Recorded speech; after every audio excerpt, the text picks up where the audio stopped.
Okay, let's move on to the next part of our program, and it has everything to do with politics, political thinking, and the way it became, the way it got practical result, namely the rock in opposition in 1978. About rock in opposition, well, no, let me ask first another question about rock in opposition. How was that started? And what was it exactly? Rock in opposition started because, as I said earlier, Henry Cow spent most of its time travelling around the countries of Europe doing concerts. And one of the reasons we were able to do that was because we were British. And British was real, like American was real. If you were a German band or a French band, Dutch or God forbid a Dutch band, that was almost not real, that was not authentic. And so apart from krautrock, which had a brief moment of reality, as far as the mass public was concerned, it was only really British and American stuff that counted. And most non-English and American groups that one ever heard of were still singing in English, for instance, or copying American and English music, and people say, well, it's just a copy. But this really all changed in the middle of the 70s. And whereas interesting musical experiments had been conducted by people like the Mothers in America and Beefheart, or groups like Henry Cow and Pink Floyd and Soft Machine in England had made them interesting, what we found was there was nothing much interesting happening in our own country. Well, groups like Yes, exactly, you go, you see. But there were lots of interesting things happening in the countries that we found ourselves playing in, things which English people had never heard of, because no English record company or distributor was going to distribute records by all these foreign groups. Who cared? Mm. So increasingly we found our musical community scattered about all over Europe. And at a certain point, and in fact it was the point after when we decided to break the band up, it was one of the other things that happened, is we said we really have to do something about this. And the most practical thing that we could think of to do would be to bring some of these bands to London and say, look, you know, we're leaving now, but, you know, this is where it's happening. So you knew that you were breaking up then? Yeah, yeah. But, you know, we wanted to help out these people that we knew who weren't getting an audience in the most practical way that we could think of. And the most practical way we could think of would be to present them, to do a concert and say, look, there's interesting stuff happening all over the place. People that like the stuff that we're doing, you know, should stop looking in the racks, in the British section and the American section, and start looking around, because it's everywhere in Europe it's happening now. And that's at the same time and for the same reason is why I set up Recommended Records, in order to gather this material together and to make it available for people who wanted it. Mm-hmm. Because it was obvious that by going through the normal channels, nothing was ever going to happen. Mm-hmm. Warner Brothers weren't going to take up Etron, Fou, Le Blanc, forget it. So somebody had to do it, and since it had always been my policy, and it was always Henry Cow's policy, not to complain about things, but not to say, why doesn't somebody do this? Why doesn't somebody ought to do that? Just do it. You know. So we just did it. We organised the concert, and we had to give the concert some sort of a name in order to distinguish it from everything else that was happening, and to make journalists write about it. And we're in the media age now, so you've got to have a catchy title, and Rock in Opposition was just a catchy title. It didn't really mean very much, and we all disowned it 3 seconds later, because really, I think, our position was, we're not in opposition to anything. That's stupid to be in opposition to things. At least that's my opinion. I mean, I'm not in opposition. Let them do what they want, I'm not making a negative case. If you make a negative case and say, we're in opposition to this, all you're saying is, I am controlled by this thing that I'm against. Even what I do is a function of being against that thing. Whereas I think if it wasn't so catchy and we could have called it anything we wanted, we would have thought of something more positive. Because we were making a positive statement, not a negative one. But it came out like a negative statement because we were in opposition to something. But because we gave the festival this name, after the festival, all the bands who'd been invited to participate, we just picked 5 bands from different countries that we thought were interesting. They said, this is a great idea. This is a great idea. We should keep this thing going now. And so the Swedes ran a festival in Sweden, and French ran a festival in France, and the Italians ran a festival in Italy. And for 6 months or so, Rock in Opposition looked like something that existed. But it never really existed, and it immediately stopped existing after that. You said we were sure that a company like Warner Bros. Wouldn't be interested in a group like Étrange Fou Le Loup Blanc, one of the participating groups of Rock in Opposition then, in the first concert that you organized here in England. But as far as I've understood, they weren't even interested, or you all weren't interested in getting a record contract from Warner Brothers, because you were not seriously thinking about going mainstream. Is that the correct vision on what was your stand then? Because there was something of a manifest that you had at first. Yeah. Henry David Thoreau said, if a dog runs at you, whistle for it. If you understand that. So, who can say what would have happened if somebody from Warner had shown up on Étrange Fou's doorstep and said, guys, we want to give you $100,000, come and make a record for us. My bet is they would have taken the $100,000 and made the record. And it's a sensible thing to do, after all. Would Henry Cow have done that? I don't know. I really can't say. Possibly not. We were very radical by that time. We'd been through this. We did the thing with Virgin. We were very hot against it. And this was a period, we're talking 77, 78.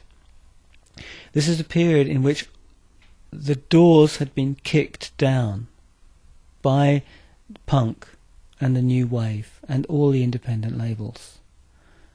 So the model had changed. Henry Cow, what did we do? 1972, we sent our demo tape around to the companies and tried to get a record deal, because that's what you did.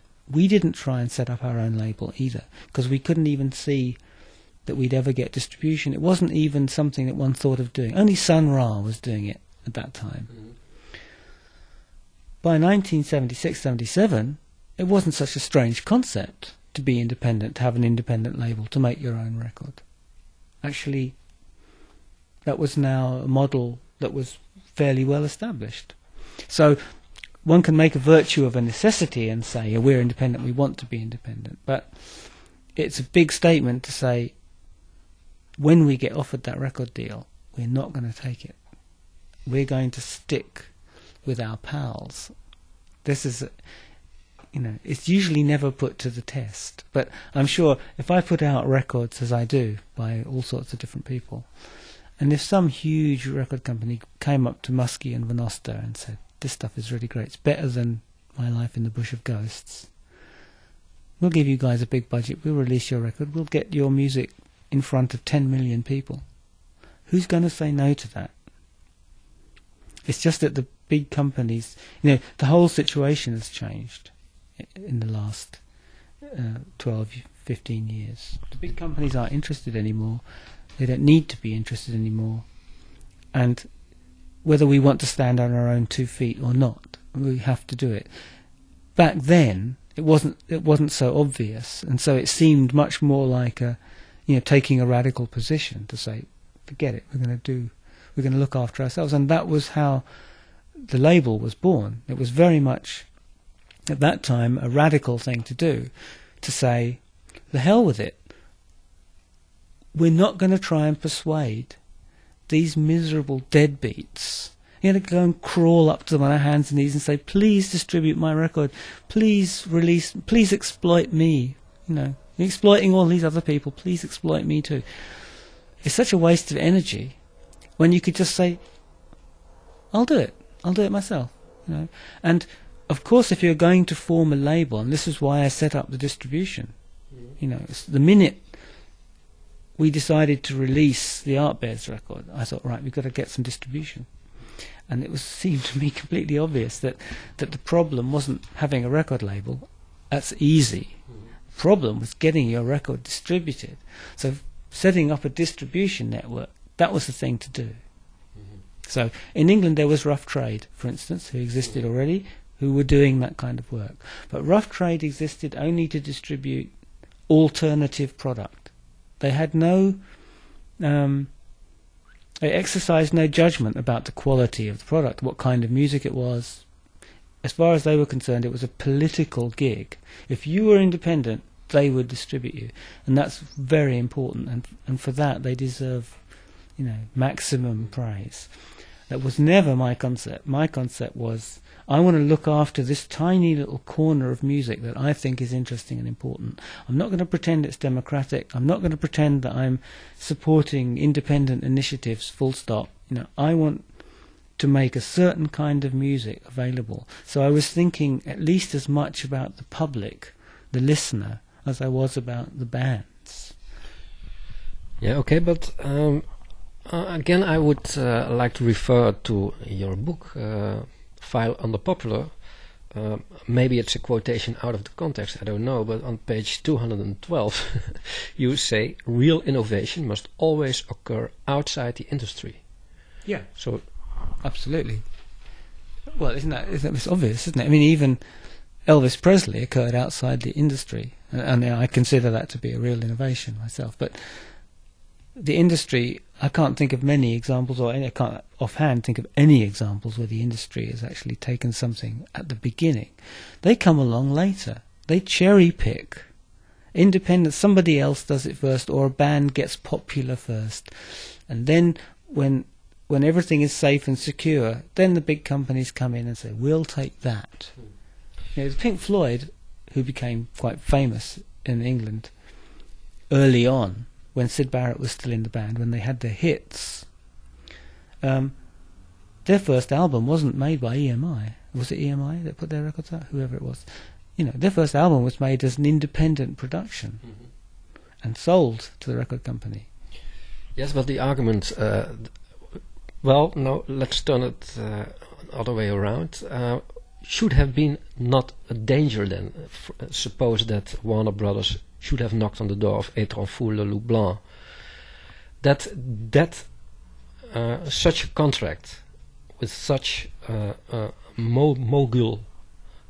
record mogul, would be the death of the artistic side of Étrange Foule Le Loup Blanc? Hard to say, isn't it? All I can tell you is that when Phonogram signed Pere Ubu, it seemed to me, and this was the reason that I eventually left, that the band became its... I can't tell you that Phonogram put a lot of pressure on us and said, do this, do it like your old hits. But the band put this pressure on itself. We were being... It's like a superego, the ego and the superego. The superego says, no, Daddy's not going to like that. And that's how it was with us. And it's a subtle kind of pressure. It may be at a certain level you can do what you want without interference with a major label. I don't know. I never worked with the major label in that way. I never had a good experience with one. So I'm not drawing a hard line here, but looking at it, these days, there's not only is there no place for people like us on major labels, but also I suspect that if one got onto a major label and didn't produce a hit of the type that they were after, that would be your one record deal over. I can certainly say, look at Peter Blegvad. Blegvad was taken up by Virgin after Slap Happy because they were convinced that Slap Happy could somehow, they always believed that Slap Happy could somehow have hits. So they gave Peter his record deal. He made his first record, The Naked Shakespeare, which is a pretty good record in my opinion. Didn't sell very well, but it's a good record. It sold well enough that they gave him another record, but this time they decided that they needed to help him a little bit. So they said, okay, David Lord is going to produce this record. You get down there. Peter had this album rehearsed with the musicians, people like Carla Bley. He said to Virgin, I want to do the record with the band I've rehearsed with Carla and John and so. They said, no, we're not paying for that. You get in there, you do it with John Lord. So, in the end, the thing took much longer than it needed to have taken. It was produced to death. It ended up being a not good record with good songs on it that were basically destroyed. Well, at the insistence, effectively, of the record company. Of course it didn't sell, because not only was it not commercial for the public that couldn't care less about Peter, but also Peter's fans didn't like it very much either. So Virgin kicked him off the label. So then he did Downtime with us. Then he got offered a deal by Silvertone. Silvertone thought, hey, this guy's okay. Peter did the record with Silvertone. Didn't sell. They kicked him off the label. So, that's what happens. It isn't going to work with people like us on major labels.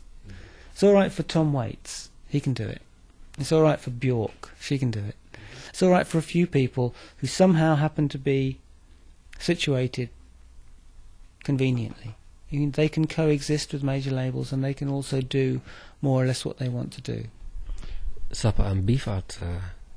But these were different times. Everybody was on a major label in those days.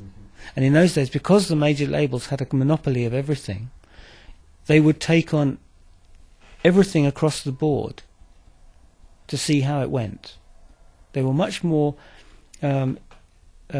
innovative and experimental in their signings in those days than they are now, because they had the whole market and they had a certain responsibility to cover everything. They don't have that responsibility anymore, and they don't want to do that anymore. The 70s was the golden age, because this was precisely when Henry Cow got signed. Every band in the universe got signed to a label. They were just sucking them up at the time. So Recommended Records was more kind of a necessity than it was political. Oh, it wasn't political at all, except in the broad sense. This was an artistic. It's an artistic idea. The idea was to make certain kind of music accessible, make it available to people, to support it, to distribute it, to create a kind of niche for it, to create, to make it something. Because the point is that one band here, one band there, one band somewhere else. The information will never get around. It'll never get distributed. You won't hear about it. Nothing will happen. You bring all the things together. You give it a name. You give it an identity. You somehow corral it, and suddenly it's something. It's defended. It exists. It's visible. And that was what it was about. Was to make a certain kind of music visible. And it's always been pretty much like that. So I occasionally have problems because I don't distribute records by friends of mine, because I don't think they're very good. and they're upset. Of course they're upset. But on the other hand, if I were to distribute these things that I can't really recommend, then I would break my faith with the public, because the whole concept from the beginning was, why would anybody listen to a record by an artist that they've never heard of? There's 10 billion records by artists that you've never heard of around. So you can't listen to them all, you can't buy them all, you haven't got that much money. So I'm saying to them, trust me, I think this is a good record. You've never heard of these people, but I think it's good. And if they buy 3 or 4 of those and none of them are any good, or they don't agree with my taste, then they're not going to buy any more. And if I dilute my choices by just putting all sorts of things in that I don't really like and saying that I like them, people won't trust me anymore, and then they won't take risks on things that they don't know anymore, and that defeats the purpose of the whole thing, because it's easy to run a record company and sell stuff to people that they want. It's much more difficult to run a record company and sell stuff to people that they don't want, that they don't know that they want. What are your criteria? Oh, don't ask me that question. It's an autocratic. It's autocratic. You know, my criteria, it would be very hard for me to explain them, because it's quite an empirical question, in the same way that music itself has become empirical. You know, one used to be able to judge a composition by looking at the score. You could tell what kind of a composition it was by looking at the printed part. But in the age of recording, what's really important is the sound. And the sound is a much more subjective and much more to do with qualia, as we say, qualities of things. And for me too, you know, I have fairly eclectic tastes, and so nobody will really like all of the things that I like. People that like some of the more, you know, noise-based biota, ska, you know, me and Fred improvising stuff, don't really get it when it comes to Peter Blegvad or Hale or the Kalahari Surfers, and vice versa. But I think the criteria for me with all of these things is either, you know, people who are pushing the borders a bit, who are bringing together elements from different genres in an interesting way that adds something to the musical vocabulary, or who are doing something that's of such high quality that you know you can't fail to recognise it. I mean, I would say this about Blegvad. You know, he doesn't write music that's in funny time signatures. It's not complicated. A lot of it's like country music, a lot of folk picking. Nevertheless, his songs are so beautifully crafted, and the texts are so great, and the relationship between the music and the text is so good, that you have to say the guy's an artist. You know, this is something that one can recognise the quality of.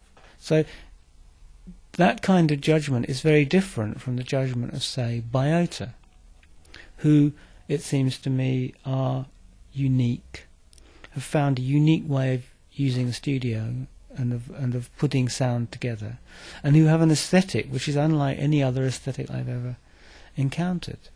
And you know, I find it fascinating what they do, and I find it's like movies.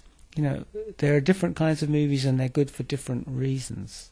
So that an art movie is good for what one calls an art movie is different for a reason other than the reason that, say, Shortcuts by Robert Altman is a good movie. It ain't an art movie. It's a mainstream Hollywood movie, but it's still a great movie. Or why, you know, people like Woody Allen, who are part of the mainstream film industry, nevertheless are producing great movies. Although a lot of people don't like Woody Allen, and it's, you know, I feel the same way about it. I mean, I don't dislike a lot of stuff that's on major labels either, because I think that you can recognise a certain kind of intelligence in certain kinds of music, that the people who are doing them are either a bit strange and are breaking the rules because they don't know what the rules are, but they've got a vision that has led them to something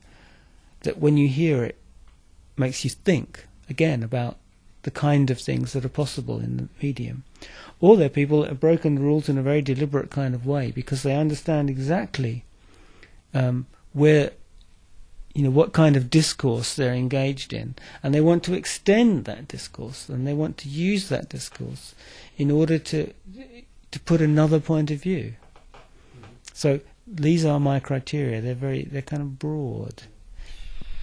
Being a difficult question, your criteria, I have another maybe more difficult question. What is good music? There's no such thing as good music. This is a category that doesn't exist. No? No. I mean, there's music that I like, and there's music that I don't like.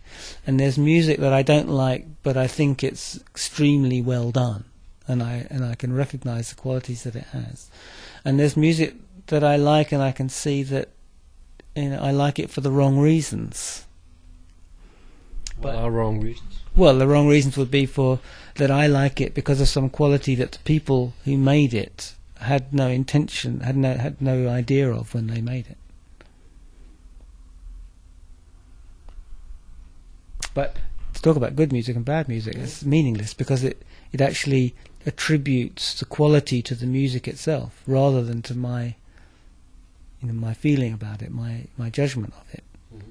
So I can judge. You can play me something and I'll say I think that's good and that's bad, but that doesn't mean that the quality belongs to the music. It means that the quality belongs to what my judgment has brought to the music. But let me say the quality of music doesn't depend on, for instance, that a composer has sweated 3 months above the music paper to write down all the notes. No, there's a 90% law. I think it was Theodore Sturgeon invented the 90% law. The 90% law says that 90% of everything is crap. 90% of classical music, so-called classical music, is crap. 90% of pop music is crap. What this means is that 10% of pop music is really good, and 10% of contemporary composed music is really good. 10% of detective novels are really good. 10% of high literature, would-be high literature, is really good. And I think, generally speaking, that's more or less how things are. So how much work goes into something is not really reflected in the quality of what comes out, unfortunately. Or how good you are on your instrument. No, not at all. Well, to a point. I mean, there comes a point where, a lack of skill is just a handicap. And, if you're completely musically illiterate, you're very unlikely to produce anything very interesting if you're playing an instrument.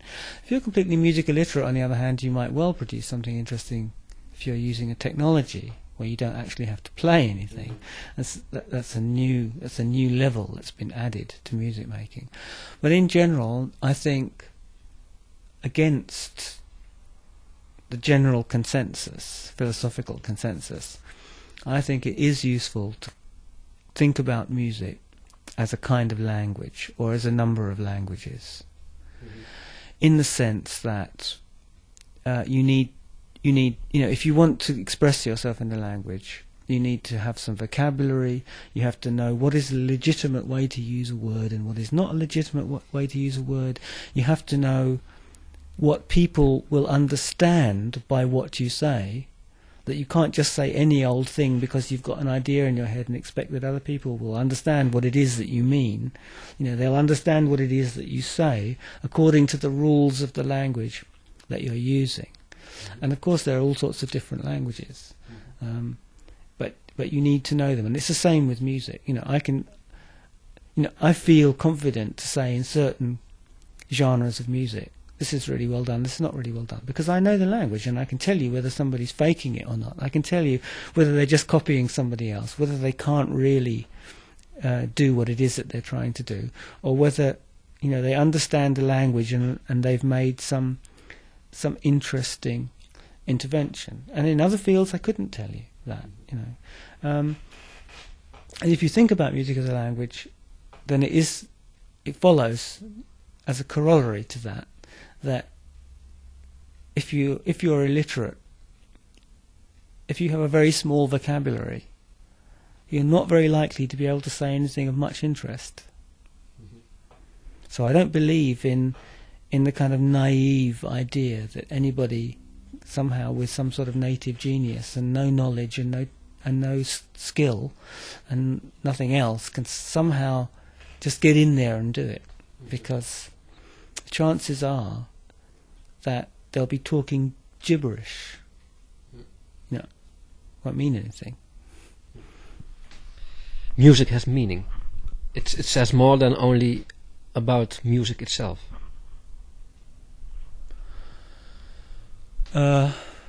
Music has meaning, yes, definitely.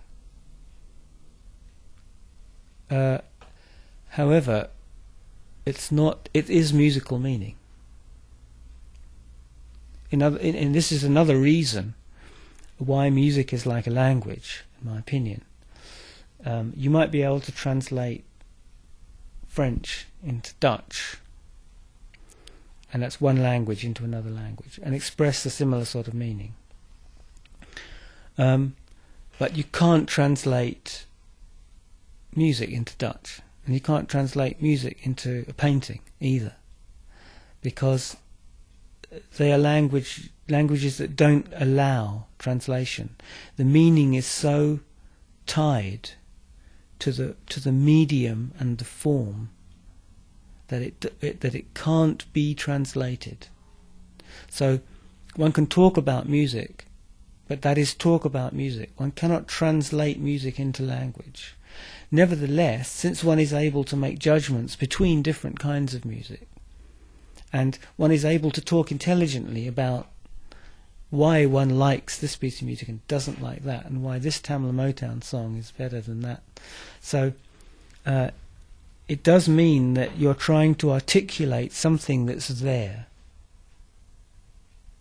So, and the thing that's there constitutes a kind of meaning. It's just not a verbal meaning. In the same way that looking at pictures, I would say pictures definitely have meaning. They convey something to you. That looking at pictures, that the visual, whatever you want to call it, this is also a kind of language. And that if you never looked at any pictures at all, and you know nothing about the history of art, and somebody brings you a Kandinsky and you say, don't get it, it's just a lot of splodges.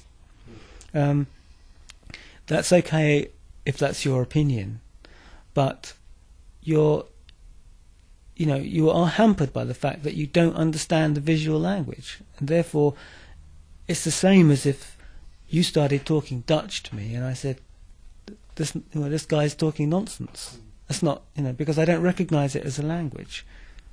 So, you always come back to that. I think that I can't go the postmodern route. I think that one is dealing with systems of signification, and they are systems which need to be learned. You can't. Not anybody can go and see ballet and immediately have an opinion about it, which is a completely valid opinion and is as good as anybody else's opinion.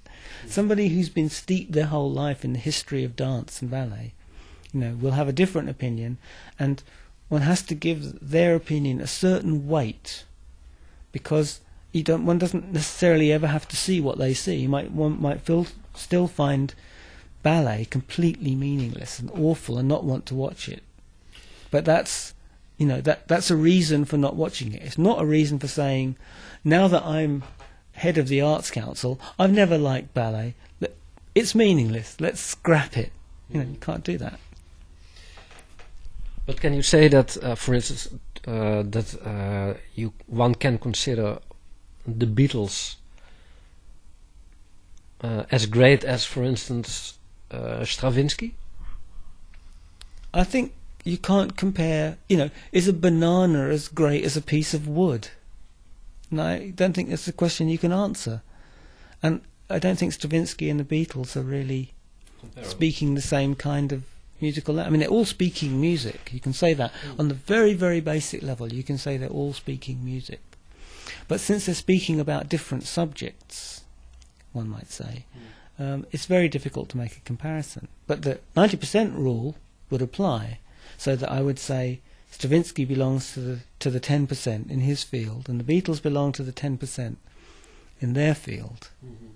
But you can't go beyond that and make a very meaningful comparison between. It's like this old argument about Keats and Dylan. You know, people say Dylan is as great a poet as Keats. Well, in one sense, sure, that's true.